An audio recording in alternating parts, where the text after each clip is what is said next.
চলো আজকে আমরা কথা বলবো তোমরা যারা এইচএসসি 2025 পরীক্ষা দিচ্ছ অলরেডি তাদের বিষয়ে। অল্প একটি কথা বলবো, হয়তো তোমাদের জন্য খুব একটা প্রয়োজনীয় কথা না, তারপরে যেহেতু তোমাদের পরীক্ষা নিয়ে বিষয়টা কথা, তাহলে তোমাদের ভিডিওটা দেখা একটু হলেও দরকার, যাতে তোমাদের ধারণাটা চলে আসে যে পরীক্ষার কেন্দ্র সম্পর্কে কী অবস্থা। তো প্রথমে বলে নিচ্ছি, দেখো তোমাদের খাতা কিন্তু দেখবে, অর্থাৎ একটা পরীক্ষার খাতা অলরেডি দেখার জন্য শিক্ষা মন্ত্রণালয় বা শিক্ষা বোর্ড থেকে কিন্তু তারা শিক্ষকদের কাছে দেওয়া শুরু করতেছে।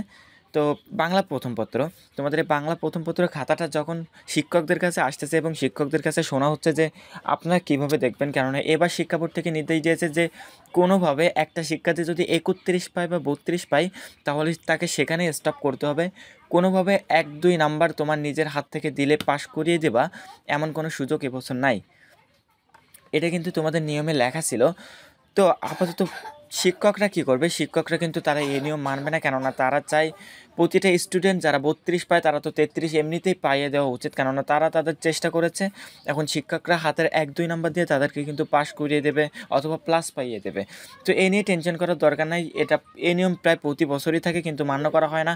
অনেকেই ভাবতেছে যেহেতু এবার নতুন সরকার, এবার হয়তো মান্য করা হতে পারে এই নিয়মটা, কিন্তু আশা করা যায় হবে না। এই নিয়ে খুব বেশি প্রেশার হওয়ার দরকার নেই।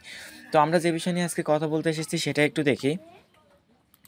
তোমাদের 26 তারিখে যে পরীক্ষাটা হয়েছে তার পুরো রিপোর্টটা এখানে দেখো দেওয়া আছে। ঢাকা, রাজশাহী, কুমিল্লা, যশোর, চট্টগ্রাম, সিলেট, বরিশাল, দিনাজপুর, ময়মনসিংহ, এই 9টা বোর্ড এবং মাদ্রাসা বোর্ড এবং কারিগরি বোর্ডের কতজন শিক্ষার্থী উপস্থিত ছিল, কতজন শিক্ষার্থী অনুপস্থিত, কতজন শিক্ষার্থী বহিষ্কার, কতজন পরিদর্শক বহিষ্কার, সব কিছুই। তো আমাদের এখান থেকে খুব বেশি ইম্পর্টেন্ট না, শুধু কতজন শিক্ষার্থী বহিষ্কার হয়েছে সেটা একটু আমরা দেখি। দেখো রাজশাহী বোর্ডে কিন্তু একজন শিক্ষার্থী বহিষ্কার হয়েছে, কুমিল্লা বোর্ডে 3জন, ঢাকা বোর্ডে একজনও হয় নাই, যশোরে একজনও হয় নাই, চট্টগ্রামে হয় নাই, সিলেটে হয় নাই, বরিশালে গিয়ে একজন হয়েছে, দিনাজপুরে হয় নাই, ময়মনসিংহে গিয়ে একজন, মোট 6জন।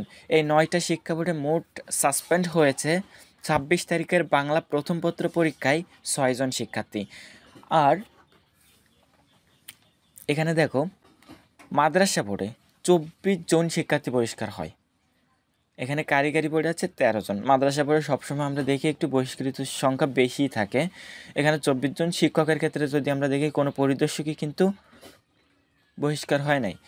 আর যদি আমরা অনুপস্থিতটা দেখি, অনুপস্থিত এখানে 9টা বোর্ড মিলে 14,513, মাদ্রাসা বোর্ডে 4,196, কারিগরি বোর্ডে 1,050। তো এদিকে 14, 18, 19 প্রায় 20,000-এর মতন কিন্তু শিক্ষার্থী অনুপস্থিত ছিল প্রথম পরীক্ষায়।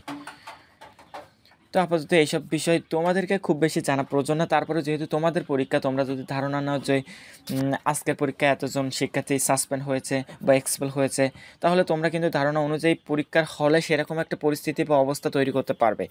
তো আপাতত খুব বেশি প্রয়োজন না হলেও ভিডিওটা তোমাদের উদ্দেশ্যেই করা ছিল। তো আজকের ভিডিও আর বেশি বাড়াবো না, প্রতিদিনের রিপোর্ট কিন্তু আমরা দিয়ে যাব, প্রতিদিনের সাজেশন দিয়ে যাব, প্রতিদিনের প্রশ্ন উত্তরগুলো আমরা দিয়ে যাব। তো আজকের ভিডিও এ পর্যন্তই, সাথে থাকো আমাদের। সো আল্লাহ হাফেজ।